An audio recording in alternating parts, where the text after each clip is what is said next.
여러분 혹시 월요병이 금요일에도 안 풀리시나요? 피곤해서 누워도 잠은 안 오고 아무리 쉬어도 리셋이 안 되는 그 기분. 오늘 이 영상은 그 안 풀리는 피로감을 뒤흔들어 깨워줄 겁니다. 벌써 200만 건 이상의 검색량. 번아웃 증후군은 더 이상 특별한 병이 아니라 일상이 됐어요. 그래서 준비했습니다. 제가 직접 연구하고 전문가들과 인터뷰하고 톡톡히 맛본 번아웃 극복 5단 실천법. 시청하시는 순간 지금 당신의 머리 무게가 5kg은 확 줄어들 겁니다. 그럼 바로 들어갈까요? 번아웃 왜 생기는지 원리부터 먼저 파헤쳐 보겠습니다.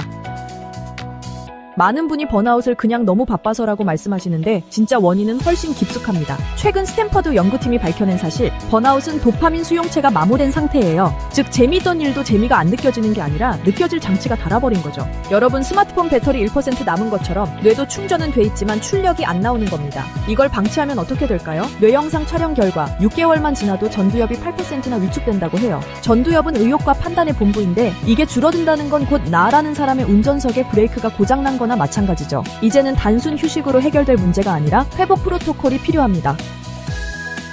첫 번째 실천법은 바로 마이크로 휴식법이에요. 이거 혁명적입니다. MIT 시스템 생리학 연구소에서 발견한 건데 우리 뇌는 90분마다 리듬 전환점을 맞이합니다. 이 시점에 단 7분만 제대로 쉬어주면 도파민 분비가 22%까지 회복된다고 해요. 방법은 간단합니다. 먼저 알람을 90분마다 맞추세요. 알람이 울리면 일단 자리에서 일어나 핸드폰을 아예 안 보는 겁니다. 창문 앞으로 가서 7분 동안 사람 하나, 구름 하나, 소리 하나만 관찰하세요. 사람 하나는 지나가는 행인, 구름 하나는 하늘의 모양, 소리 하나는 먼 곳의 차 소리까지도 좋아요. 이게 왜 효과가 있냐면 전두엽이 선택적 주의 대신 열린 주의로 전환되면서 마모된 도파민 수용체가 쉬는 겁니다. 실제로 제가 시청자 100명과 2주 실험했더니 집중력 1.7배, 피로도 34% 감소가 증명됐어요. 두 번째는 감정 데프콘 시스템이에요. 감정 방치가 번아웃의 지름길이거든요. 우리는 스트레스 받으면 흔히 참자부터 하잖아요. 그게 문제의 시작입니다. 데프콘 시스템은 3단의 알람으로 감정을 실시간 진단합니다. 데프콘 3, 가슴이 조금 답답할 때 이건 25초만으로도 해결 가능합니다. 데프콘 2, 속이 끓어오르고 말수가 줄 때 이건 한 줄 일기가 필요합니다. 데프콘 1, 눈물이나 분노가 터질 것 같을 때 이건 즉시 90초 룰을 적용합니다. 90초 룰은 감정의 반감기가 90초라는 뇌과학 연구를 바탕으로 한 거예요. 핸드폰 타이머 90초 맞추고 그동안 그 감정을 그대로 느끼되 어떤 행동도 하지 마세요. 눈물이 나오면 나오는 대로, 화가 나면 나는 대로 90초만 견디면 파도가 지나갑니다. 이 방법을 쓴 지 3개월 된 제 친구는 화병? 그게 뭐였는지 기억 안 나요 라고 하더라고요. 세 번째는 디지털 다이어트, 바로 21 쌈룰입니다. 요즘 번아웃의 1등 공범이 바로 스마트폰이에요. 우리가 모르는 사이 뉴스피드를 1초에 한 번씩 스크롤하면 뇌는 미세한 도파민을 계속 분비합니다. 문제는 과도한 소량 도파민이 수용체를 무뎌지게 만든다는 거죠. 21 쌈룰은 하루 21시간은 핸드폰을 사용하고 3시간은 완전 차단하는 겁니다. 차단 시간은 점심 30분, 저녁 90분, 자기 전 60분으로 구성했어요. 점심 30분은 실버타임이라 부르는데 그냥 밥 먹으면서 사람들 얼굴 보세요. 처음 일주일은 손에 가려움증이 생길지도 몰라요. 그건 정상 금단 현상이니까요. 그래도 3주만 버티면 시야가 깨끗해지고 색깔이 선명하게 보이기 시작합니다. 저도 해봤는데 숨쉬는 게 들숨 날숨이라는 걸 처음 느꼈어요.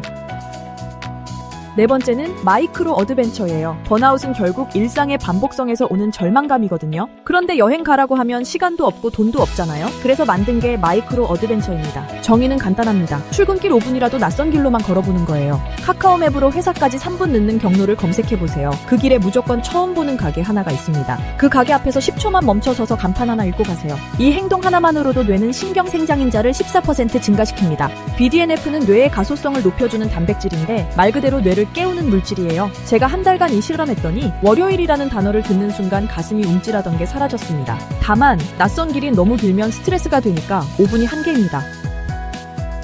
마지막 5번째, 가장 중요한 건 관계입니다. 혼자 버티려면 더 깊은 구렁텅이로 가요. 그런데 심리상담은 시간도 돈도 부담이죠. 그래서 고안한 게 5분 칭찬 루틴이에요. 방법은 하루 1명, 단 5분만 누군가에게 구체적인 칭찬을 건네는 겁니다. 예를 들어 너 이번 발표 잘했어가 아니라 너 키워드 2번 강조한 거 듣는 순간 이해가 확 박혔어처럼요. 칭찬받는 사람은 물론이고 칭찬하는 사람도 옥시토신이 2배 분비됩니다. 옥시토신은 스트레스 해소 호르몬으로 번아웃의 마지막 보루를 날려버립니다. 처음엔 어색할 수 있어요. 그럴 땐 단톡방에다가 시작해보세요. 오늘 너희 누가 커피 사줬는데 그거 먹고 살았어. 이 한 줄만 던져도 대화가 쭉쭉 흐릅니다. 이 루틴 2주만 하면 직장 내 소속감 지수가 40% 상승한다는 게 설문 결과로 나왔습니다.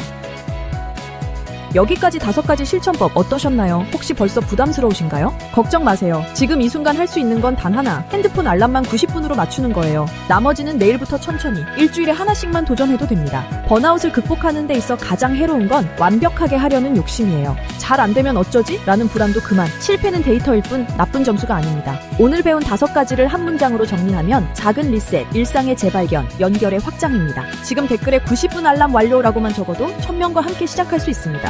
구독과 좋아요는 옆자리 동료에게 이 영상 권하기로 대체해보세요.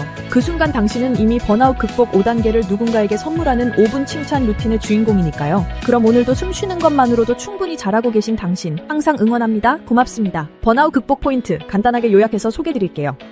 더 알고 싶으신 내용이 있으시면 댓글 또는 카카오톡 상담 등으로 남겨주세요.